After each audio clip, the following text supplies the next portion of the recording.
So tell me this, would you feel good if every single time you invested in real estate, you lost money? Now, the obvious answer is hell no, right? It completely defeats the whole purpose of investing, in all honesty, right? Matter of fact, Warren Buffett says the number one rule to investing is don't lose any money. So this is where project management skills come into play. Now, project management skills are useful in every business, every industry across the globe, but it becomes a little bit more apparent when it comes to real estate investing. And if you want to be the best project manager out there, then you may actually heard of, or you may want to look into the PMP certification, or the project management professional. So in today's video, that's exactly what we're going to be talking about. We're going to be talking about why project management is needed in real estate and why the PMP may actually be useful for you.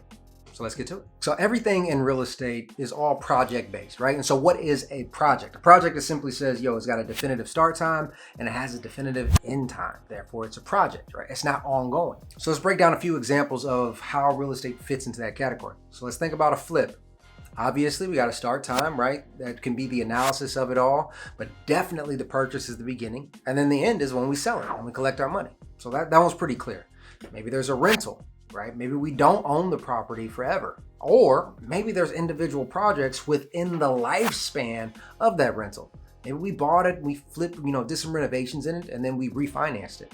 Well, every one of those phases are different parts of a project, or they're sub-projects inside of a bigger project. So you get the point. You can see how projects are just littered everywhere inside of real estate. So what is the project management professional then? So the PMP is like a stamp of approval from the Project Management Institute, right? It's this international body that says, hey, look, we specialize in project management. If you can meet these criteria and you can pass our exam, then you're qualified as a PMP. So when we look at that, the PMP is broken down into two ways, right? You need a certain number of hours of experience, and that can be kind of substituted or supplemented with a college degree. And you need a little bit more if you got a high school diploma or something to those effects. Then after you have all that education, you then have to submit everything, get approved, to then get qualified to take the exam. And the exam is a 180 question exam, and it can be kind of intense, right? But with a good strategy in place, you can pass it with no issues as long as you're studying. Matter of fact, you guys can watch my video about how I passed the PMP exam in just under 4 weeks. You can check that out, right? We'll put it around somewhere. Now, 4 weeks isn't to brag or anything, but as complex as this exam can be, in order to kind of self-pace yourself and go through this curriculum and then self-study and pass the exam, that can be pretty impressive, because a lot of times people will say, hey man, you gotta spend like 6 months studying or 4 months studying, right? And so you could see how maybe this isn't advantageous for us if we're already balls deep in real estate. And if that's the case, if it does take 6 to 8 months, you can see how maybe it's not really worth it. Maybe it's not advantageous for us to spend so much time and dedication to that when we're already knee deep in real estate problems and kind of running our company and looking at other investments, or maybe we got a job and all this is already part-time. But now knowing that you can do it in 4 weeks if you really put in the effort, maybe we can squeeze that in. But now, see, that begs the question as to why would we go out and even try to get this designation if we're in real estate specifically. So we already talked about how everything in real estate is a project. So we can already inherently understand what the benefit is going to be, right? I mean, if we're a professional, then we can manage the hell out of the project. But what does that actually mean, right? So when it comes to project management, there's a ton of project managers out there, and some of them are just really good at being organized, right? Maybe they don't have a specific structure or a frame of how they operate. They just go out there and just kind of knock it out. Well, with the PMP, they'll actually help you understand the different types of structures and when those structures actually apply. Because not every situation is the same, right? Maybe we're working with people that are in our own company, right? So say we're doing a flip and our company happens to own or employ the contractors, right? Our company happens to have an internal bookkeeping and financing company. Our company happens to have internal funding source. So if it's all in-house, that's gonna look a lot different than if we have to go out and get contractors or hire a CPA or get some additional lending. Because now those are contractor bids we have to do. Hey, well, all right, you said you can do this. Contractor B said he can do this. Okay, great. Who do I choose? Which one's better and why? So all of that framework is going to be different, and the PMP will give you all of those frameworks. Now, to be clear, The PMP is not a requirement, and it never has been, just to be a project manager. Now, if we're talking about professional career growth, then absolutely the PMP will help you get to be a step ahead of other project managers. But you can even just study this information from the PMI and not even take the exam, and you would still be better off than if you didn't do it. But the way the exam is set up is unique, because the way it asks questions, you truly have to understand the material and the content and the thought process behind your answers. So you could do all the studying in the world, but how do you test yourself of your knowledge base?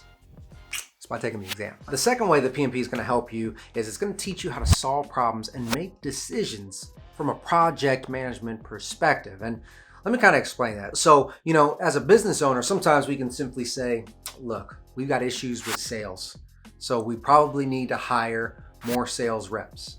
Right? Our quality of leads are trash, so we probably need to try or find a different solution for marketing. Well, when we look at it from a project base, remember there's a definitive start and there's a definitive finish. There's a couple of things that we must always keep in mind. One is going to be that timeline.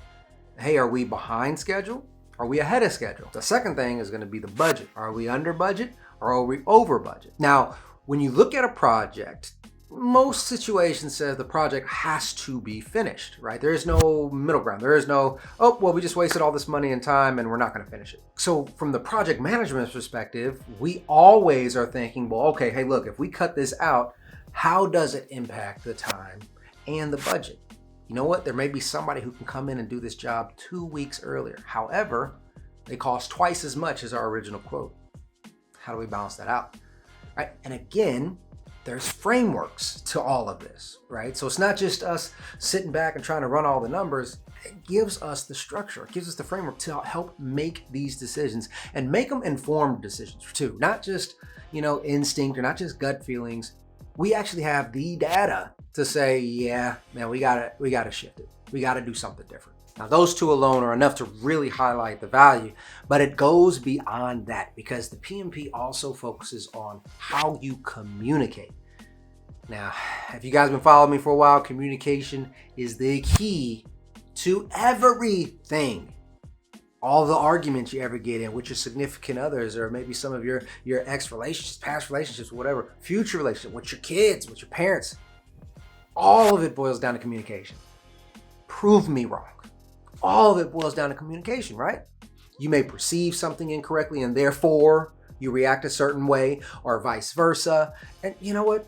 Being able to communicate effectively and say, hey, pause, calm down. I don't mean to escalate this. I want to do it this way. Or, hey, look, I need you to do this, and not come off very demanding or super aggressive, which could potentially turn off your employee, your contractor. That's critical. It's extremely important. Right? Matter of fact, I made a whole video on communication. You guys can also check out that. We'll put that one in the description below. We'll put it in the show notes. All right. But communication carries a lot of weight, right? It carries a ton of weight. If we cannot communicate effectively, we are going to miss out on the majority of things that we want in life. So here's an example of communication in the project management sense. So remember, in real estate, guys, we have so many people in on one deal. Let's think about it. One property. Well, what do you have? You have the buyer and you have the seller. All right. Now, you may have agents representing the seller and maybe an agent representing the buyer. Okay, so maybe there's 4 people. Well, we also have the lender potentially. Then we probably have an appraiser if there is a lender. Okay. Well, every property probably needs insurance. So we got that person in there. If there's any type of renovation or it's a flip or some sort of project, now we got the contractor, and we have the contractors, subcontractors. Right? And then in order to get all the paperwork done correctly, well, now we need an attorney. With all of those people, don't you see how there could be potentially an issue with communication? Matter of fact, all of my real estate investors who have had an issue with communication with just one of the people that I just mentioned, you gotta hit a like on this damn video. Because let's be honest, you go through one deal, you probably faced it. You go through 100 deals, you absolutely face it several times. So how powerful would that actually be? How powerful would it be to say, hey, look, man, I got a system to communicate with everybody, right? Hell yeah, I want that. I want that times 10. Right, well, the PMP or project management skills can absolutely teach you, again, the framework and the structure so you can build it out specific to your business model. Now, the last thing, but definitely not the least, is PMP will also help you with conflict management, conflict resolution. That may not sound like a huge deal to you right now, but I mean, come on. Have you ever been on a team, ever worked at a job, whatever, your coworker or your peer just annoys the hell out of you, pisses you off over something stupid, right? Maybe they're lazy and they're not doing any work, and all of a sudden you have to do more of the work because of them, right? Maybe they said something just rude or disrespectful to you. All of these different tensions in the workplace can escalate. It can boil up, right? It can boil over, and now all of a sudden there's conflict. And anybody who's in a leadership position understands that the team is the core of it all. So I mean, hell, if you got conflict at the team level, but now you know what?